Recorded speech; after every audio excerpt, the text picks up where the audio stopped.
11 Eufolio pamoka. Kaip žurnalų arba internetinių dienoraščių įrašus skelbti tinklalapiuose. Ši funkcija bus naudinga jum ir mokiniam, kada mokysitės ir atliksite projektinius darbus Eufolio aplinkoje.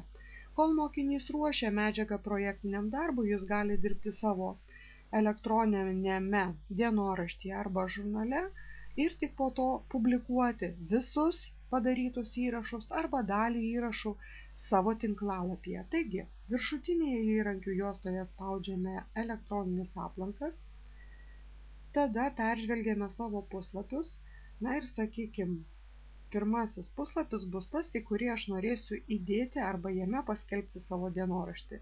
Spaudžiam redaguoti.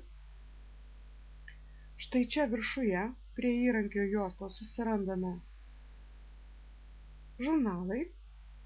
Na ir dabar galime pasirinkti įkelti visą mūsų sukurtą darbą, tik tai vieną įrašą, rodyti pačius naujausius ar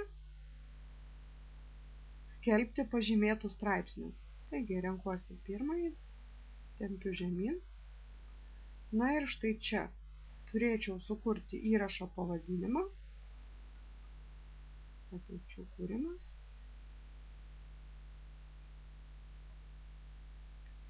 Ir štai čia jūs matysit visus savo žurnalus. Aš turiu sukūrusi tik vieną, tai jį vieną įrodo. Jį pažymiu taškeliu. Na ir tiesiog spustelnu įrašyti. Na ir štai mano puslapyje atsirado įrašas iš mano elektroninio dienoraščio. Jį mes galime judinti, perkelti į tą vietą, į kurią norime, įterpti dar kažkokios papildomos informacijos, na ir spausti atliktą. Tuomet puslapyje, atsidarius tą puslapį, mes ir pamatysime mūsų sukurtą įrašą.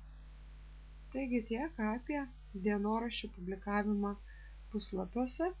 Sėkmės dirbant.